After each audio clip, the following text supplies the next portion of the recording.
en primer lugar agradecer al amigo Luis Bonilla y a los organizadores de este importante seminario. Yo quiero aclarar de entrada que yo voy a presentar algo aquí que es antípoda de todo lo que hasta ahora se ha diseñado o presentado en este seminario. Yo estoy convencido que el amigo Bonilla y los que conocen el caso de Colombia nos invitan aquí a manera de contraejemplo. Es decir, algo así como ¿por qué esta maestría del ALBA debe hacerse para no ser como Colombia? Hay un tipo de pedagogía que es la pedagogía por la negación. O sea, yo enseño virtud o enseño algo ejemplarizante sobre la base de tratar de mostrar que uno no debe ser como son otros. De alguna manera, el método espinociano en filosofía es eso, determinar es negar, yo afirmo negando. Bien, hecho esta aclaración, empiezo y por 2 o 3 tesis centrales que quiero presentar aquí. Tema número 1, acompañando lo que dijo Luis también ayer. El asunto clave de la explicación de los cambios educativos en la fase de globalización en Colombia tiene que ver con las orientaciones de las instituciones financieras internacionales, particularmente el Fondo Monetario Internacional y el Banco Mundial. Es la primera tesis que quiero desarrollar. Luis decía, primero el fondo tiene sus documentos y luego eso aparece en seminarios y foros y demás. Quiero desarrollar esta tesis planteando otra adicional. La dominación financiera es dominación política. Es decir, cuando el Fondo Monetario Internacional, a nombre de los capitales transnacionales, controla los presupuestos públicos y los convierte en flujo de recursos, básicamente para que se pague el endeudamiento de esos capitales transnacionales, está imponiendo un tipo de gobierno, está imponiendo un tipo de orientación política y está imponiendo una forma de ejercicio de la política que afecta a grandes capas de la población en beneficio de ese capital transnacional. Lo estamos viendo ahora, para seguirlo ejemplificando, y esto viene desde el 80, cuando la famosa década perdida de América Latina. A Grecia le pueden condonar transitoriamente una deuda para seguirlo endeudando a 10, 20 años, lo que hicieron con Argentina en el 2001, lo que hicieron con muchos países de América Latina que todavía pagan los famosos planes Brady de la mitad de la década del 80, es decir, que el eje de lo financiero frente a los estados, dejémoslo por lo menos ahí, es endeudar de largo plazo para dominar de largo plazo. Es decir, para hacer un ejercicio de dominación política. A España le están diciendo ahora 100.000 millones de euros para que usted se los dé a los bancos, pero la responsabilidad queda del Estado y del presupuesto público, y por consiguiente el gobierno de Rajoy ya está diciendo que va a subir el impuesto al consumo, o sea, los IVAs a largo plazo en una reforma tributaria, es decir, lo que es operación de salvamento a los bancos y al sistema financiero internacional se convierte en un castigo sobre la población.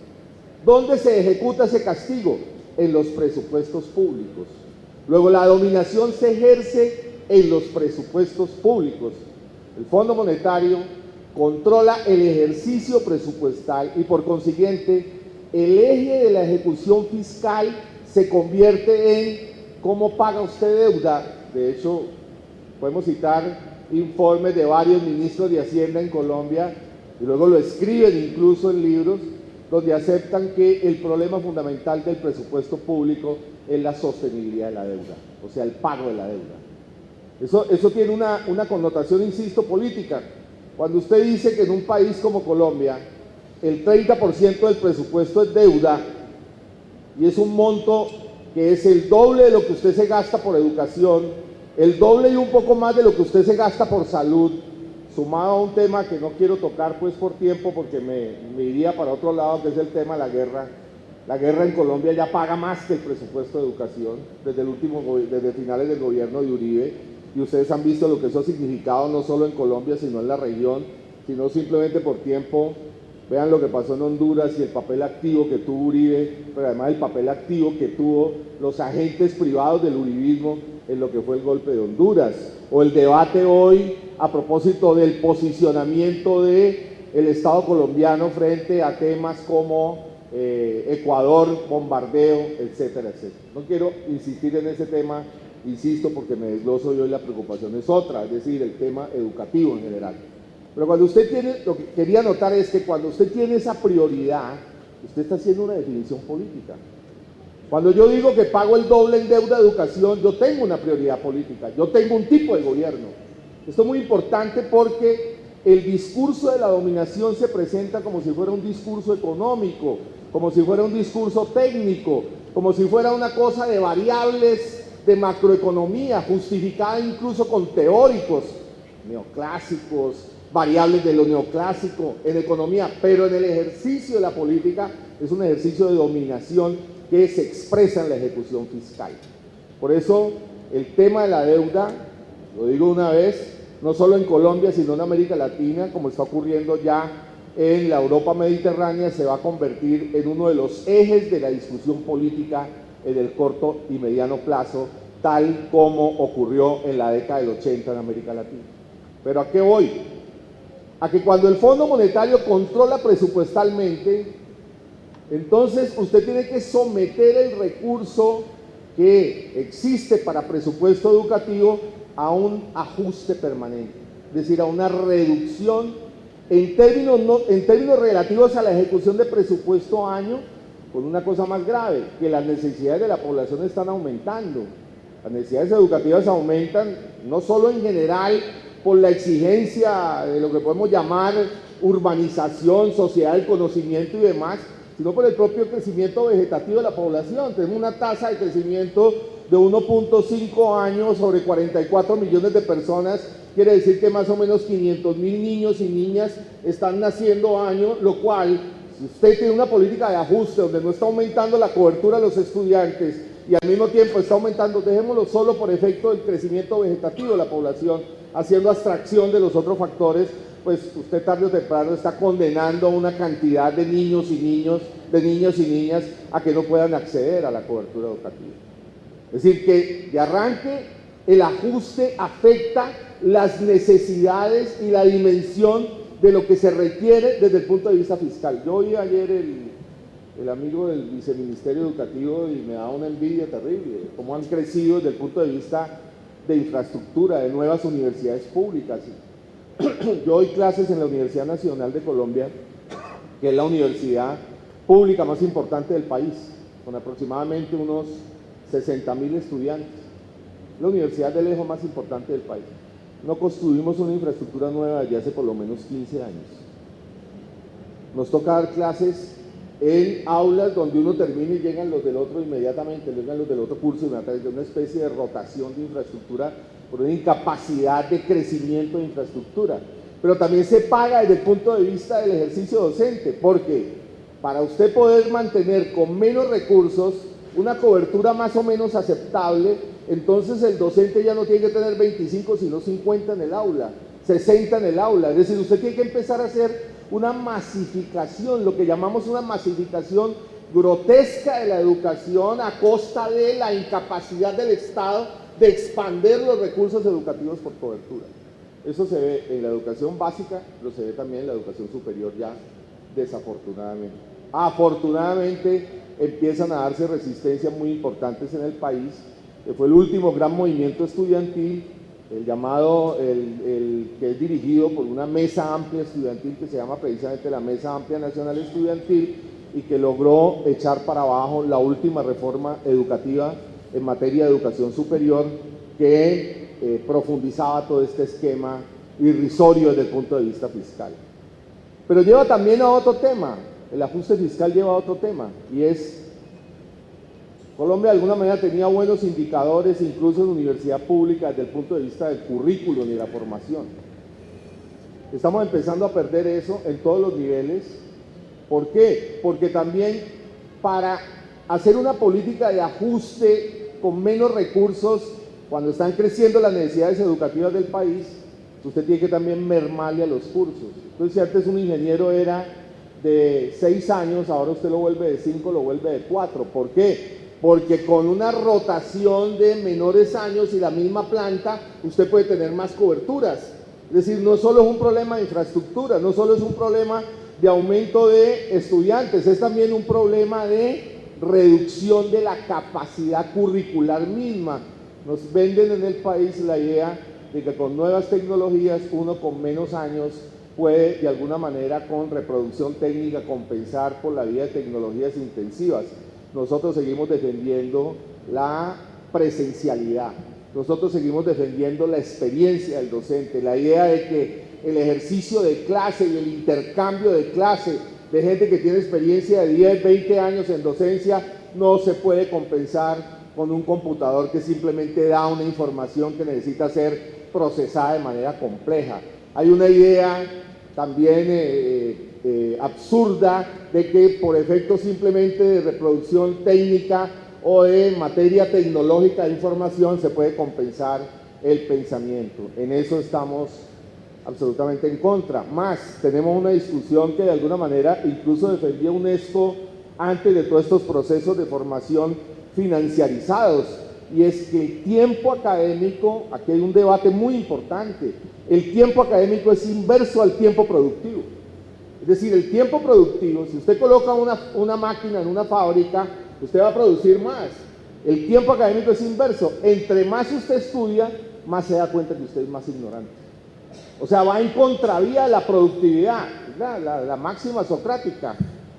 Solo sé que nada sé. Usted entre más aborda un tema, si usted es honesto con ese tema, más sabe que es oceánico, que es interminable, que se la puede usted pasar toda la vida haciendo una novela, se la puede usted pasar toda la vida haciendo un cuadro, como nos lo ha mostrado la literatura y nos lo ha mostrado el arte en general. Se lo puede pasar usted toda la vida discutiendo solamente un tema, que además tiene el problema de que usted está comprendiéndolo y ya ahora, mientras usted está hablando, ya hay gente que está produciendo más sobre ese mismo tema.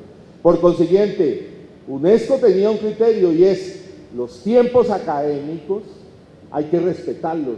O sea, no se puede reducir en tiempo a la manera como este concepto gerencial de reducción de recursos invoca la idea de que reduciendo tiempos con informática se puede compensar la formación de los estudiantes.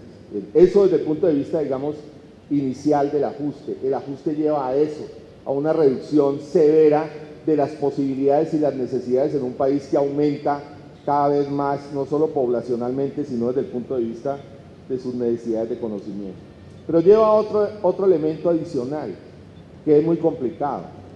Segmenta la sociedad por la vía educativa. Si la educación pública se vuelve cada vez más precaria, las universidades de élite, en Colombia hay una universidad de élite, la Universidad de los Andes, donde se paga cifras astronómicas por matrícula semestral, y se paga cifras astronómicas, tiene que ver con lo que está pasando en otros países de América Latina también, donde se crea una universidad tecnocrática que se asocia con toda la tecnocracia transnacional globalizada. Es decir, los que estudian en los Andes van a ser los ministros o van a ser después los asesores del Banco Mundial, los asesores del Fondo Monetario, o van a ser después los que van a los centros de pensamiento científico a nivel transnacional. Es decir, se crea un enclave por la vía estamentaria de recursos, mientras que la educación superior pública y en general la educación pública viene cada vez más para abajo. Es decir, el ajuste tiene también otra perversidad, o sea, fracciona más una sociedad de hecho ya fragmentada, la vuelve todavía más fragmentada desde el punto de vista del conocimiento. No tengo tiempo, pero creo que todos en este auditorio sabemos, la sociología lo ha aclarado lo máximo en el último periodo, que el acceso a bienes culturales está determinado por la desigualdad económica. Y que precisamente, UNESCO lo decía también, por lo menos en sus discursos, que fue desbaratado después por la educación financiarizada, que el Estado debe compensar esa desigualdad económica por la vía de museos, infraestructuras públicas, formas públicas que de alguna manera traten de mermar esa desigualdad, aunque no la va a resolver del todo. Cuando usted tiene una educación, por un lado ajustada en lo público que mantiene las élites técnicas asociadas a lo transnacional, usted va a, de alguna manera, a estamentalizar todavía mucho más la sociedad. Pero quiero dar dos ejemplos porque no me gusta dejar caracterizaciones sin vía de ejemplo en lo que eso significa hoy en Colombia. Dos temas adicionales que me permiten graficar esta profundización, digamos, de la segmentación de la sociedad colombiana por vía educativa o vía cultural. Uno, preescolar. Está demostrado que del grado 0 al 5, o sea, a los 5 años se forma la personalidad y la fisiología, o sea, la fisonomía clave del ser humano. O sea, por eso en Cuba, por ejemplo, en los países que han logrado una cobertura total de la educación, el tema del preescolar es fundamental. Bien, más aún, todo lo que es el proceso cognitivo inicial, el proceso del juego, de la plastilina, de lo simbólico y demás, tiene que ver con esa concepción. En Colombia acabaron más o menos desde el año 98 en la educación pública, acabaron la educación artística y la educación física como obligatorias. Es decir, contravía de todo lo que está ocurriendo a nivel internacional. Pero adiciono, las transferencias que da el Estado, o sea, los recursos que da la nación para los entes territoriales, algo parecido a lo que tienen ustedes aquí con territorialización, pero de otra manera, es decir, con un espacio totalmente neoliberalizado y corporativizado, las transferencias no cubren 0 a 5. Por consiguiente, los niños pobres no están entrando en igualdad de condiciones con los niños ricos o los niños de clase media a los procesos educativos iniciales. Es una descompensación que está demostrado por estadísticas y está demostrado por cualquier tipo de pruebas, no se compensa en el resto de la formación educativa. Esa formación no se compensa después ni en la primaria ni en el bachillerato. Y tenemos un problema adicional. Como la educación pública la están privatizando cada vez más, las capas medias que están viviendo un proceso de crisis, sobre todo desde el 99, muchos de ellos ya no pueden pagar privadas, se van a las públicas. Me interesó muchísimo también el discurso del viceministro de Juventud cuando dijo al acceso, y es lo que está discutiendo Ecuador también desde el punto de vista de acceso a universidades, al acceso no le ponemos ninguna condicionalidad. Después vemos cómo se igualan las diferencias en el proceso formativo, pero en el acceso no ponemos desigualdad.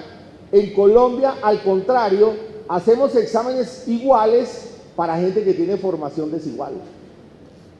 Entonces, en el acceso a la universidad hay un filtro enorme que sigue estamentalizando y volviendo todavía más segmentaria la educación. Entonces, usted tiene un problema complicadísimo en Colombia. Yo cuido exámenes de admisión en la Universidad Nacional, porque soy docente de la Nacional, nos obligan a cuidar exámenes de los que están haciendo el examen inicial de bachillerato para entrar a la universidad. Lo hacemos con mucho agrado además. Y miren esta tragedia, de 70.000 adolescentes, hombres y mujeres, semestre que se gradúan en el bachillerato en Colombia, de 70.000, solo 7.000 entran a la Universidad Nacional. Los otros 63.000 se quedan por fuera. Para decírselos en términos de la Universidad Nacional.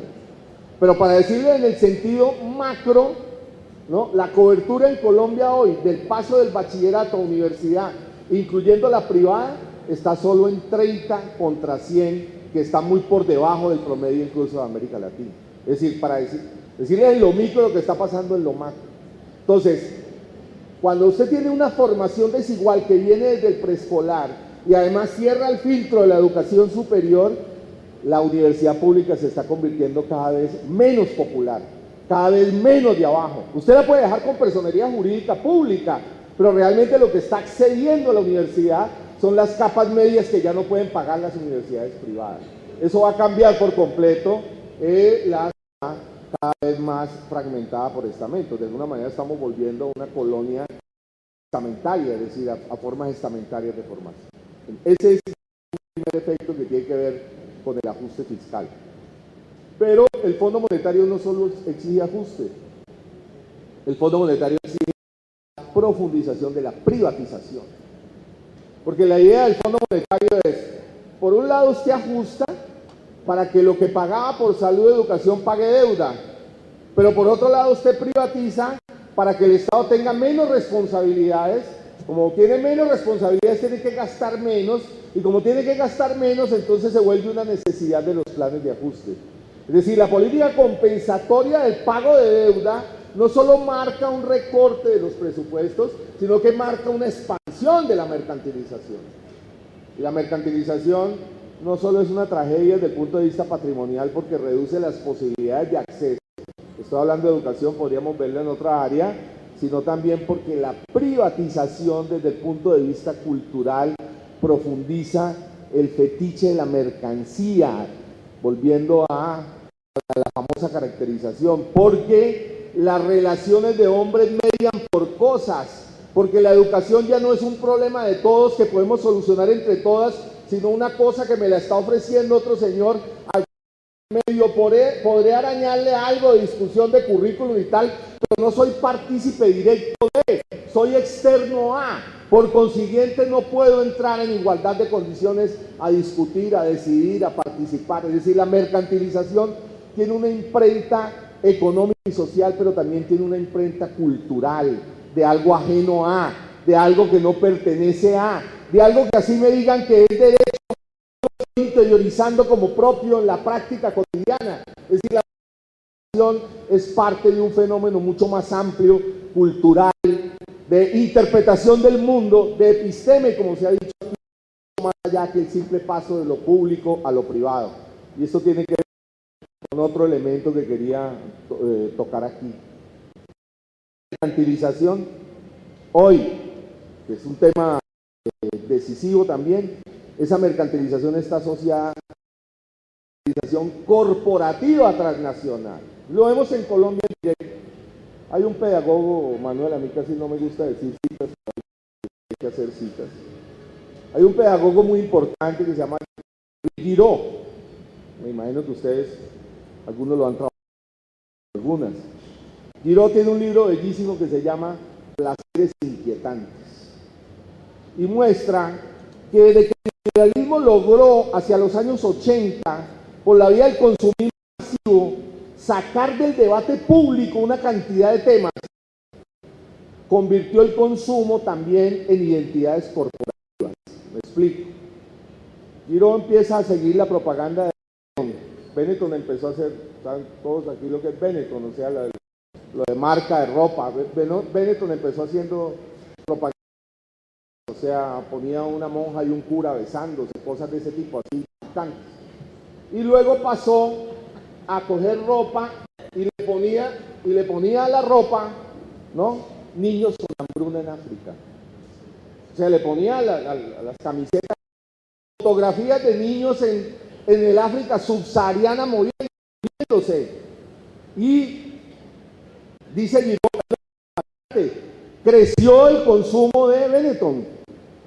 Benetton resolvía en lo privado y por la vía de mercado, por la identidad corporativa, lo que antes era un tema público de discusión. Antes era el papel de los imperios, la historia. Por eso es tan importante, ustedes discuten en esta maestría, volver a la historia, porque este consumismo es ahistórico, este consumismo es hedonismo simple del hoy, corta, que rompe con cualquier devenir histórico, que intenta olvidar sobre las poblaciones el hecho de que son sujetos de la historia, pero que también lo que interpretamos es historia. Entonces, dice Giró, en ese consumismo, es decir, en ese acto individual, empezó a desarrollarse algo que después aprendieron todas las multinacionales, las identidades corporativas.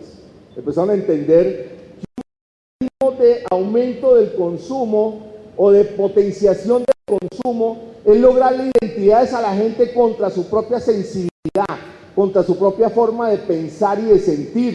Entonces empezó a desarrollarse la idea de, para ponerlo en términos coloquiales, yo le vendo tal jabón para que usted sea feliz. O sea, si usted no compra tal marca de zapatos, usted está por fuera de una relación social. Lo corporativo se vuelve un mecanismo de identidad social. Y ojo con esto, que es muy importante también.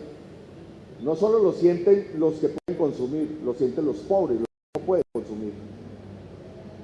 O sea, para el niño de periferia, de comuna, que ve que zapatos Nike es el ideal, y por eso es tan importante un proyecto político alternativo que discuta también en este terreno, no solo en el terreno de no a la privatización, no al ajuste, sino en el terreno curricular, en el terreno ideológico, en el terreno del día a día, por efecto de pulsión psicológica, ¿no? Ese niño que no puede adquirir zapatos Nike, sueña con zapatos Nike, y está en la periferia y en las barriadas. Se vuelve una identidad para el de clase media, pero se vuelve una identidad para el pobre. La mercantilización termina generando una ideología del consenso corporativo que es fundamental en el debate de lo que debe ser hoy un proyecto. Vuelvo a Girón. Es más o menos esa su reflexión, es más o menos su interpretación en lo que está por fuera hoy de la escuela, en lo que invade como corporativo, es decir, cuando un niño o una niña se sienta frente a uno en una escuela, él ya tiene toda una identidad corporativa. ¿Cómo hacemos con ese problema?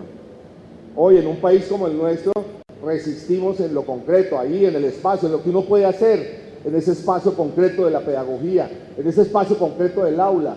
Acá ustedes lo hacen con un proyecto político amplio, ojalá algún día todo lo podamos hacer con un proyecto político, ideológico, cultural, que muestre efectivamente toda la perversidad de este tipo de consumo corporativo y demás. Pero hay un problema grande en la mercantilización. Les digo simplemente de paso y por tiempo, esto en un país como Colombia, donde el narcotráfico ha logrado generar además una base popular en barrios y barriadas, en ciudades como Medellín, Cali, es un complique, porque además debe asociarse con otro tema que simplemente lo dejo enunciado también por tiempo, y es la financiarización del momento actual del capitalismo, que es riqueza de títulos y riqueza que desarrolla en el imaginario de la gente la idea de que la riqueza es una cosa que se puede adquirir de la mañana, la idea de que no hay necesidad de hacer esfuerzos, de tener disciplina de trabajo, es decir, la negación del trabajo y la disciplina como mecanismo de cohesión social,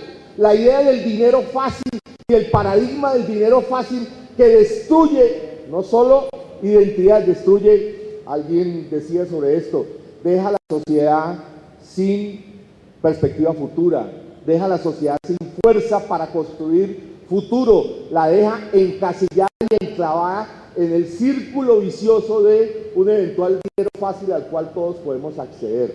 Creo que es muy importante, algún compañero tocaba ahora a propósito del rentismo. Bueno, nosotros lo tenemos no solo por el rentismo, por el narcotráfico, por el imaginario de la financiarización, por la idea sobre jóvenes nuestros. Les pongo un ejemplo, porque, insisto, me gusta ejemplificar. Usted va a Cúcuta, ¿no? Usted empieza a dar clase en Cúcuta y le dicen, la gente ni le para bolas, hay un desprecio total sobre la formación educativa. Entonces uno cuando empieza a hablar con los adolescentes y tal, le dicen, ¿y usted por qué no le interesó la clase? Cosas tan terribles como que uno está hablando y le sacan el celular en clase, que ya es una agresión. No sé si a ustedes les ha pasado eso, pero eso es una agresión brutal. Yo por lo menos lo vivo como una agresión. Bien, entonces uno se sienta a hablar con ellos y les dice, ¿pero por qué? O sea, porque la ciudad en general es así, o sea, no es solo un problema de una universidad.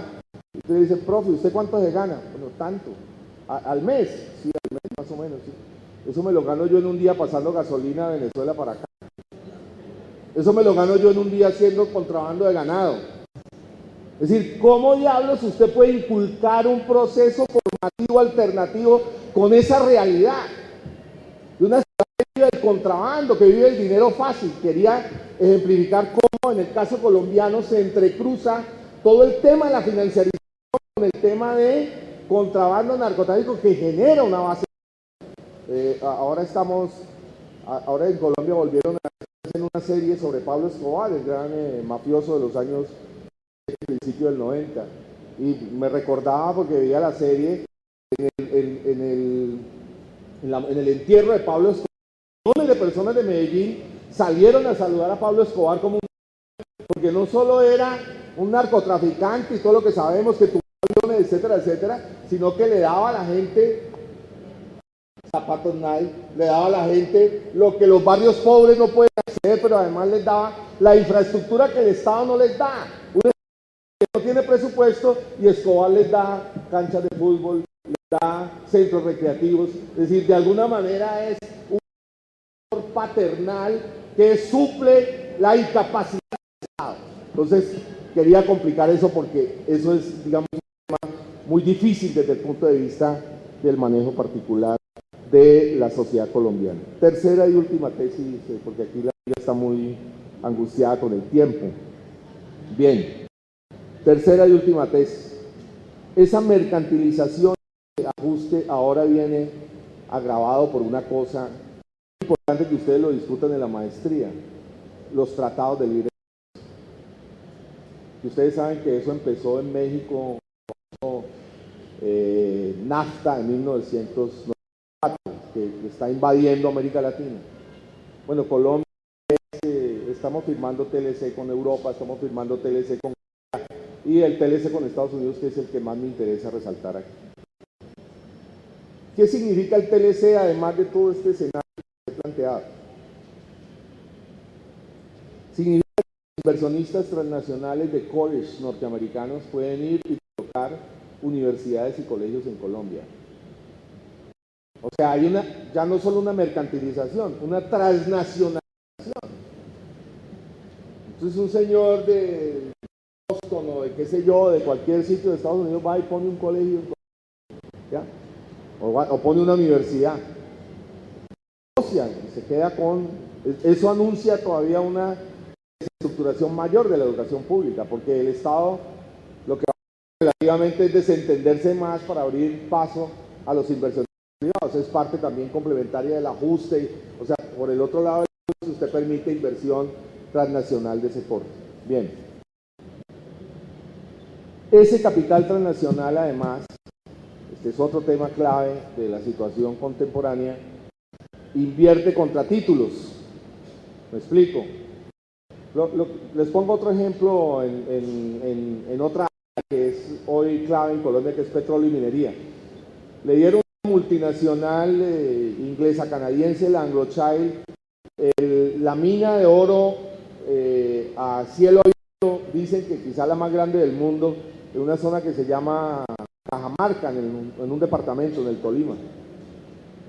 Calcula, diga usted que esa mina puede tener tanto en oro, no quiero decir ahora cantidades. Por ponerles un ejemplo, no les estoy dando el ejemplo concreto de precio, sino les estoy ejemplificando la idea de lo que me interesa mostrarles. Por poner un ejemplo, eso vale $2 millones, lo que está ahí en oro eventual, o sea, la potencia de la mina, por decirlo de alguna manera. El señor del Anglochal coge eso y dice, yo tengo $2 millones de inversión en Colombia, va para Nueva York y contra eso consigue un título de $10 millones. O sea, el momento contemporáneo es que la riqueza ya no es solo la posesión de un bien, la riqueza patrimonial, por decirlo en el sentido de una escuela económica. La riqueza es para generar rentas, títulos.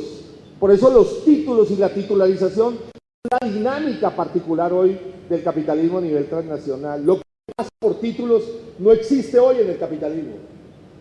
Cayeron las subprime, que fue la última crisis, la del 2008 de esta titularización, lo salvó y ahí siguen, que es otra particularidad.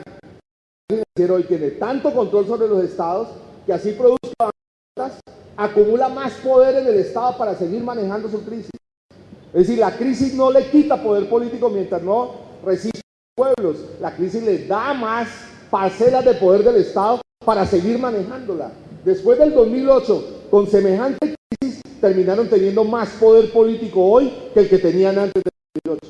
O sea, copan más los gobiernos, copan más las decisiones para seguir gestionando la crisis. Eso es, de alguna manera, grosso modo, lo de la titularización. Bien, en educación vamos a lo mismo. El inversionista vendrá y dirá, contra el en Colombia invierto en Nueva York. O sea, se queda con una masa enorme de dinero que incluso hasta los privados internos se opusieron realmente al Tratado de Libre Comercio porque los van a moler en la competencia. Es decir, si usted tiene un apalancamiento de inversión en Colombia contra títulos en Nueva York o contra títulos en Tokio, es un hecho que el capitales de Colombia, o sea, la Bolsa de Bogotá, no va a poder competir hasta que los inversionistas internos tengan que o quieran meterse a la Bolsa de Bogotá. ¿Qué va a terminar produciendo eso? Lo que ha ocurrido en otras áreas, que los que van a tener más capacidad de inversión educativa se van a asociar con los transnacionales y terminarán en las bolsas nacionales y la educación terminará siendo un asunto de títulos, expansión de títulos y expansión de lo financiero. Es decir, estamos haciendo una transición por vía de inversión transnacional a la financiarización de la educación. Ya no es la mercantilización, es la financiarización, la educación vuelta a título, la educación rentista, la educación que se desprende de la titulación de activos. Termino diciendo esto, adicional. Esto lleva a otro problema, porque no me gusta solo lo económico, lleva a otro problema en lo cultural y en lo curricular. Para usted hacer transnacionalización de inversión, de hecho este modelo ya está en México, es el mismo modelo en México. Voy a tocar solo dos consecuencias de eso que son gravísimas desde el punto de vista cultural y curricular. Uno, si usted hace inversión transnacional, usted tiene que estandarizar la educación. Porque ¿cómo va a venir el inversionista a Colombia si tiene claro qué es lo que va a hacer? Usted tiene que estandarizarlo, luego el currículum se vuelve estándar. Ahí hay una agresión de pensamiento. Tanta discusión que tuvimos, complejidad de que no al positivismo, de que había una bancarrota del positivismo y el neopositivismo después de la Segunda Guerra, incluso a los propios manuales neoliberales al principio nos hablaban de la participación, de la flexibilidad, de la posibilidad de que hubiera conocimiento y de pronto se corta todo y el ministerio y empieza a girar en torno a un modelo profundamente autoritario. Es fundamental, el mercado es autoritario. El mercado no es libre oferta y demanda. Para usted hacer mercado, tiene que estandarizar el conocimiento. El currículum ahora lo define directamente el Ministerio de Educación y pasa a los territoriales directamente definido como currículum, es decir, se vuelve invasivo, se vuelve positivismo, una sociedad programada. No solo hay una invasión económica, hay una invasión cultural del pensamiento, de un tipo de pensamiento que contribuye a la globalización y que por consiguiente la mayor parte de los estudiantes del país van a quedar atrapados en lo que es funcional hoy, la globalización desde el punto de vista educativo y cultural. Este es un asunto decisivo, donde se refleja además esa estandarización. Por eso las luchas estudiantiles no han sido solo por recursos, ese es un tema, presupuesto, han sido por autonomía educativa. Porque ¿qué es lo que está haciendo el gobierno? Además, se queda con todos los controles estándar de los currículos, invade los consejos superiores de las universidades. Entonces, los rectores, es decir, previo usted a ser rector de una universidad pública, sobre todo las públicas, que es las que controla el gobierno, para ser rector usted tiene que hacer ejercicio de fe de que va a aplicar la política gubernamental. O sea, se vuelve un mecanismo antidemocrático sobre la misma universidad. Por eso insisto, la discusión hoy del estudiantado en Colombia no es solo por presupuesto, es por autonomía. Y esa autonomía en la idea de que la ciencia y el pensamiento no puede ser planillado. Es decir, que la ciencia y el pensamiento son libres. La libertad de cátedra hoy, solo la reivindicación formal, liberal, democrática de la libertad de cátedra se opone a la estandarización. Actúa en contravía de la estandarización globalizada. Solo el concepto de complejidad, solo el concepto de un episteme complejo que permita entender la realidad como procesos históricos y demás, se opone a la estandarización. Hay un debate no solo económico, ideológico, cultural. Ayer Luis Bonilla dijo una cosa muy importante, el movimiento de los maestros en Colombia durante la década del 80, distinto a lo que pasó aquí donde se fraccionó, pero se unificó en un proyecto pedagógico, cultural, educativo, que se perdió desafortunadamente en Colombia en las últimas décadas. ¿Cómo rescatar esa experiencia de Falsborda, de los proyectos pedagógicos culturales, de esa forma de investigación que, como planteaba Manuel ayer, tiene que ver con una realidad que no está en los organizados? Esa es otra ventaja en Colombia, la resistencia puede nutrirse de organizaciones educativas territoriales, de comunidades indígenas, de comunidades negras, de comunidades campesinas que resisten al modelo, pero que han entendido también y han empezado a descifrar que efectivamente es necesario también resistir en el terreno ideológico contra la militarización. Digo simplemente de paso, en Colombia hay una territorialización corporativa, es decir, el modelo de inversión transnacional le da el control a las multinacionales y desplaza poblaciones. La guerra mucho en Colombia en el último periodo ha sido eso, de comunidades para hacer megaproyectos de inversión. Afortunadamente las comunidades empiezan a resistir y organizarse.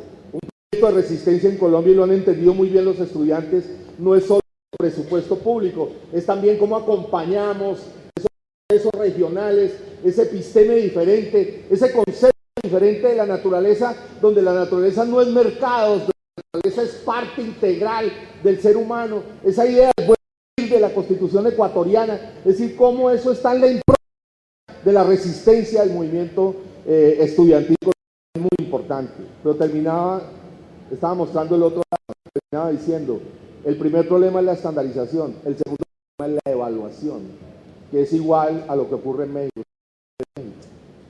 Entonces resulta que en Colombia, hoy, a partir de las leyes educativas, usted termina como ingeniero. Antes de le hacen una cosa que se llama ECAES, que es un examen de aptitud profesional.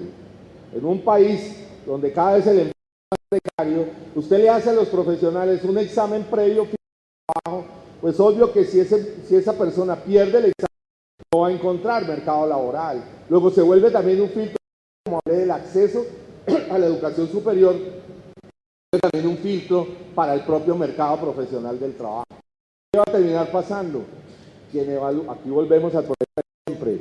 Como dije al principio, Fondo Monetario es poder financiero, es poder político, poder que se refleja sobre la acción en prioridades, poder que se refleja en ajuste, en mercantilización, poder que se refleja en evaluación. Quien hace la evaluación tiene el poder, quien hace la evaluación está determinando de profesional le interesa a las universidades.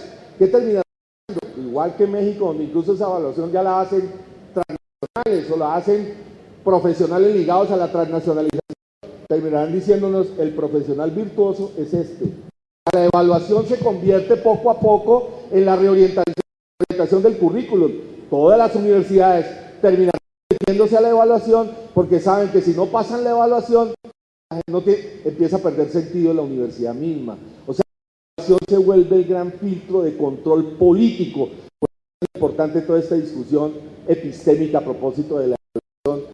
Es decir, estandarización y evaluación significa un nuevo momento de la transnacionalización financiera de lo que estoy anotando. Por eso, compañeras y compañeras, por todos estos temas, repito, nos interesa muchísimo la discusión histórica, nos interesaría muchísimo articularnos a esta maestría en lo posible, nos interesaría muchísimo que todas estas reflexiones del ALBA, de la historia, de la política, de recordar de alguna manera las gestas libertarias, de recordar la lucha social de los pueblos latinoamericanos contra la mercantilización y la estandarización se vuelva un debate, además con la ventaja que ya hay un movimiento que resiste y que hay un movimiento y que además, como Manuel ayer, hay regiones donde estamos de alguna manera por fuera de esa estandarización. Y lo último que es, y esa resistencia tiene posibilidades cuando la articulemos a procesos donde hagamos el currículum también un tema de discusión política, donde lo ideológico y lo formativo un tema decisivo de, es decir, no solo lo económico y lo financiero, sino también contra el concepto mercantilizado y financiarizado de la educación. Bueno, muchas gracias.